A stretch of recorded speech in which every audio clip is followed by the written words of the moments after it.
Hey guys, Peyton Snabeck here again for another Goosebumps Books Dig-Ins. This is number 31 out of 62. I know it does kind of feel like it's been like a while since I did these, but I think it's only been like a week and a half, maybe 2 weeks. I can't remember the last time I did one of these videos. But yeah, I just now got done finishing the book. I've been watching a lot of movies lately, trying to get caught up on my DVD and Blu-ray update, which will be probably in a couple days. But anyway, we're not talking about that right now. Um, so let's get started, shall we? The next book I'm going to be reviewing about this week is Night of the Living Dummy 2. Um, and yes, they did make this one into an episode, and and I honestly really like both the episode and the book.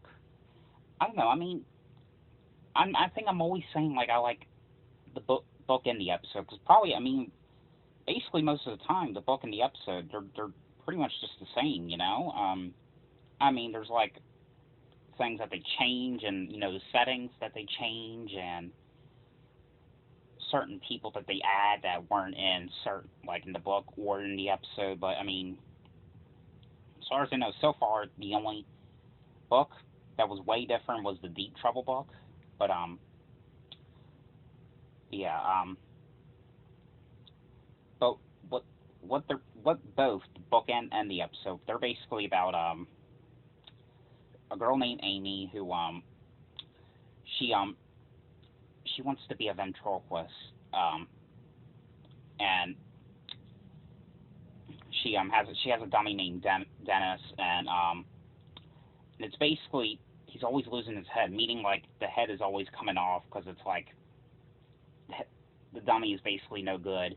And one day her father ends up going and buys her a new dummy, which she ends up getting Slappy. If you don't know, he was the one in the first Night of the Living Dummy I reviewed last year. Which, by the way, they didn't make the first one into an episode.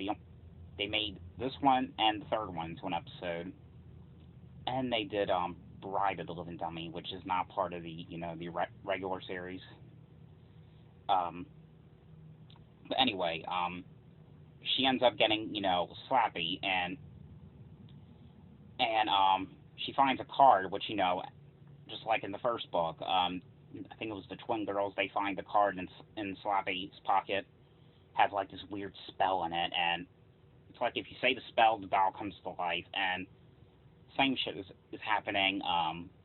The the um every time Amy wakes up the next morning, something bad's happening. Like her sister Sarah's room is like all messed up, and everyone thinks that Amy's got something to do with it, but she's saying that the doll's doing it. Obviously, no one's believing her because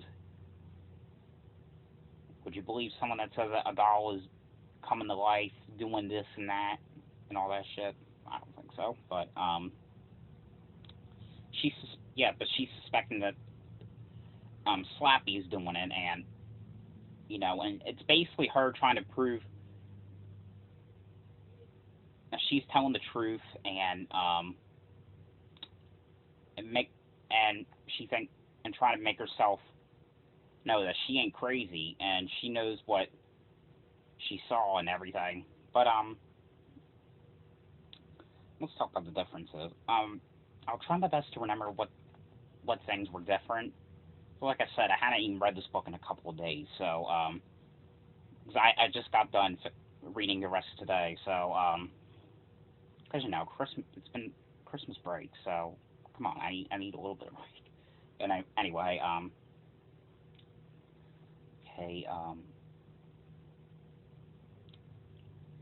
well in the episode, yeah, Sarah, well in both in the book and the episode, yeah, Sarah's hobby is the doing her paintings, but in the episode there's a scene in the episode when someone ends up painting, well, ends up ruining her Sarah's artwork by painting like people or drawing pictures of people Amy gets blamed for it, and it turns out Slappy did it. In the book, um, turns out Jed, they have a brother named Jed. He's the one that did it. And they did because they didn't have Slap. Amy did not have Slappy yet. So, um, oh, and by the way, there's a difference between um, now in the episode, Jed he was more of a mature type person. In the book, he was more of a immature type kid. Um, okay, I'm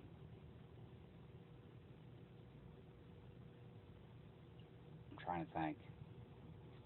Um, okay, well, in the episode, um, Amy's friend Margot, she has a friend named Margot. Um, she gets mad at her in the episode, but she doesn't at all in the book. Um, oh, and in the episode, Margot has a sister. In the book, she doesn't. But in the but there was a scene where Slappy pulls a girl's hand, and it won't let go of the girl. But this is what happens in the episode version. Um, Margot's sister Alicia gets her hand stuck. Well, Slappy ends up grabbing Margot's little sister.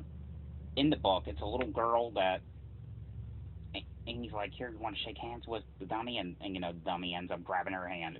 She's trying to in the book. Amy was trying to perform to like some kind of just like 3 or 4 year olds at a restaurant performing Slappy there.